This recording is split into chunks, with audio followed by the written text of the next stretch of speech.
2022년 2월 20일 목회 칼럼입니다. 사방이 나를 삼키려 해도. 우리는 매일 전투의 현장에 있습니다. 때로는 전투에서 이기기도 하지만 때로는 그 전투로 인해 낙심할 때가 있습니다.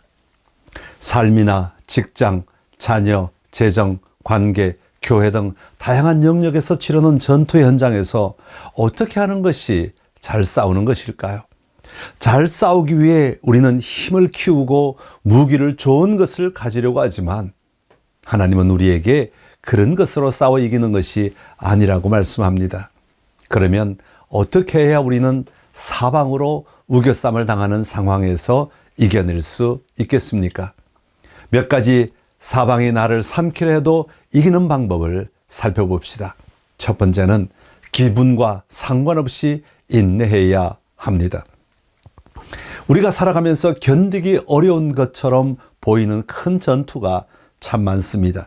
거센 파도가 몇 번이고 나를 덮칠 때가 있습니다. 그럴 때마다 포기하고 싶고 주저앉고 싶을 때가 있습니다. 그러나 하나님은 언제나 우리를 붙드시는 분이십니다. 한 번 더 도전하게 하시고 한 번 더 견디게 하시고 한 번 더 감당할 수 있도록 인도하시는 분이십니다. 우리의 인내는 바로 여기서 나와야 합니다. 우리가 약할 때 우리 속에서 우리를 붙드시기 위해 일하시는 하나님의 능력을 의지할 때 인내할 수 있는 것입니다. 힘은 외부에서 나오는 것 같지만 사실은 내면에서 나오는 것입니다. 하나님의 그 능력을 위해 찬양과 기도가 있어야 하고 말씀을 신뢰해야 합니다. 두 번째, 힘은 훈련을 통해 강해집니다. 운동할 때 힘을 얻습니다. 그러나 그 힘을 얻기까지는 훈련이 필요합니다. 온몸이 쓰러질 것 같아도 계속하여 운동할 때 그것이 근육이 되고 에너지를 감당할 수 있는 체력을 만들어 줍니다. 그러기에 우리의 힘은 가만히 있어서 만들어지는 것이 아니라 전투를 통해 얻게 됩니다. 경험을 통해 얻게 됩니다. 사방으로 우겨쌈을 당했을 때 하나님의 능력이 나를 이끌어 갈 때 우리는 힘을 얻고 강해지게 됩니다.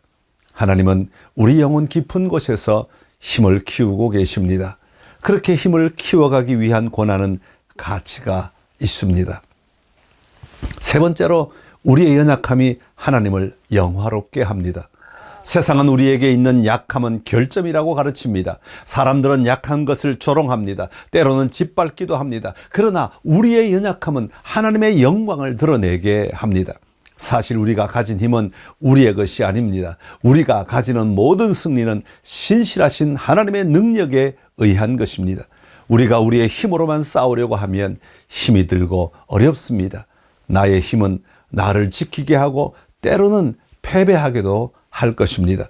그러나 하나님의 힘은 약속된 승리를 가져옵니다. 하나님의 영으로 되는 것입니다. 그러기에 우리의 힘은 우리가 얼마나 잘하고 빨리 달리느냐가 아니라 하나님이 얼마나 거룩하시고 선하시고 능력이 있으신 분이신가에 달려 있습니다. 그 하나님을 신뢰하며 내 안에서 일하시는 것을 경험할 때 우리는 힘을 얻게 됩니다. 네 번째로 힘은 생각하는 것처럼 오지는 않습니다. 힘은 우리가 필요할 때 필요한 시간에 오는 것이 아닙니다. 우리가 필요한 힘이 올 때까지 기도하며 기다리는 동안 우리는 종종 지치기도 합니다. 그런데 갑자기 하나님이 하나님의 방법으로 놀라운 일을 행하시기도 하십니다. 그러기에 우리는 하나님의 시간에 하나님의 방식으로 하나님의 유익을 위해 일하실 것을 알아야 합니다. 전투의 끝은 예상과 다른 시간에 예상과 다른 결과를 가져올 수 있습니다.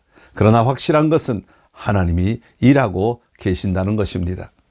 다섯 번째, 우리는 승리를 약속받았습니다. 하나님의 아들로서 딸로서 우리에게는 분명한 권세가 있습니다. 우리가 이 권세를 가지고 우리의 삶을 바라볼 때 우리의 관점은 변화될 것입니다.